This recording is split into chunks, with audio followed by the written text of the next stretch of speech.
Few people know how to take a walk. The qualifications are endurance, plain clothes, old shoes, an eye for nature, good humor, vast curiosity, good speech, good silence, and nothing too much. Ralph Waldo Emerson. Hey everyone, it's Paul, and this is Contemplify. This is the third jaunt of the Life of the Day series here on Contemplify. So for those just jumping in, let me explain. There is this contemplative rhythm in some monasteries of the Christian tradition called the Divine Office, or the Liturgy of the Hours. Today's episode is the third of a series I'll be doing on the reimagining of the Liturgy of the Hours into my own personal, reflective interpretations as a contemplative in the world. The intention is to mark each one of the hours, but in a form very different from the regular practice behind monastery walls. In other words, this is what a contemplative rhythm looks like in my particular life. My third reinterpretation, I'll be exploring the divine hour called None. So, for the sake of us all, here is how it is traditionally defined. None. A service forming part of the divine office of the Western Christian Church, traditionally said or chanted mid-afternoon. What else can I say about the hour of None? Let's go for a walk, shall we?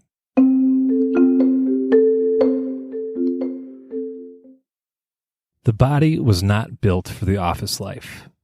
My body is underused at the office, whether I am standing at my desk or compacting my muscles, joints, and ligaments into a rigid chair. There is a soulless echo in every office if you listen close enough. The tightness confines me to click-clack on a keyboard so I can fire off an email before the next important meeting. Then it happens. My body can't take it anymore. I take a deep breath, grab my coat, and head for the back gate. Like a prisoner or schoolboy seeing natural life unfolding just beyond the fence, I quicken my step. I open the gate and see the Sandia Mountains to the east. Zen Master Dogen's words come to mind. There is a mountain walk and a mountain flow. Because the blue mountains are walking, they are constant. Their walk is swifter than the wind. So I walk with the mountains, the refuge of the mountains over my shoulder as I turn out down the street. Keep me honest about how big my problems actually are. The weight of worry I carry matters, though it also doesn't matter. I can only take my worries so seriously for so long before they start to dictate my day. It helps to cast my eyes on those youngest and still growing mountains of the Rocky Mountain family. Even the cycle of beauty and destruction can be found in the mountains. Yes, death and resurrection are old golfing buddies, whose lives don't exist without the other. Easy to say, hard to remember. I am finding the rhythm of the gait of my walk. It takes a while to shift from going on a walk to being on a walk. The temptation lurks to get it over with, so I can get back to that chair and the click-clack of the keyboard. But on a day like today, I take a deep breath and slow my roll to a stroll. I am lucky. The path I take is full of wonders for my eyes to behold. Sandhill cranes, mares, colts, donkeys, crows, bees, ducks, llamas, peacocks, peahens, chickens, goats, turkeys, and of course, dogs. Just last week, in the patch of land along my walk, there was what appeared to be a drunk choir of crows circling and each singing their own tune in the loft of the trees. I know just a few things about crows. I know crows are brilliant birds, rivaling the intelligence of a 7-year-old human, and that a group of crows is called a murder. It is no wonder that some folks speculate their appearance is an omen of death. I wonder what omen crows associate with humans.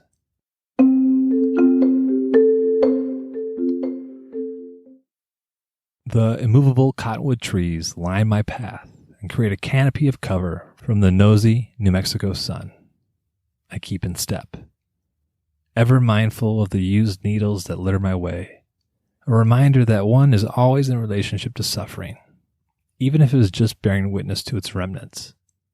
On these walks, I tend to only run into folks looking for refuge of some sort or another, some pocket change or directions usually. A few times I've come across a person with a needle. They watch me, and I watch them. If I am too close, their glare intensifies. What does one do in that situation? Hell if I know. I'm still trying to figure that one out. I'd ask Mystery to touch and comfort them a little as I continue on my walk. But I'm left with the same pang in my gut as when I hear lawmakers sending their thoughts and prayers to victims of gun violence after a mass shooting. I turn past the row of cottonwoods down the path next to the acequia. The acequia system in Albuquerque is a marvel, dating back to the late 16th, or maybe it's the early 17th century. It's a system of earth-laden irrigation canals powered by gravity flow and water from the mountains. When the acequia is full of water, you see life springing at the banks and small fish making their way. When the acequia is empty, you see plastic bags, beer bottles, and the odd shoe. I'm used to being around water. Water feels like home to me. So to see water running alongside and underneath the dirty city streets brings me good cheer. A friend of mine would always say with the utmost sincerity, water, the elixir of life. I think of that often as I take my walk alongside this waterway in the desert city. These daily walks of mine are held with intentions. Be in a relationship to the world as it is, not as I wish it to be. To feel insignificant under the mountain walk. To trade the confines of the ergonomically designed office chair for the stride I was born with. To remember that I belong to this world. John of the Cross sings to me from the spiritual canticle on my walks. Let us rejoice, O my beloved. Let us go forth to see ourselves in your beauty. To the mountain and the hill, where the pure water flows. Let us enter into the heart of the thicket. I love that last line. Let us enter into the heart of the thicket.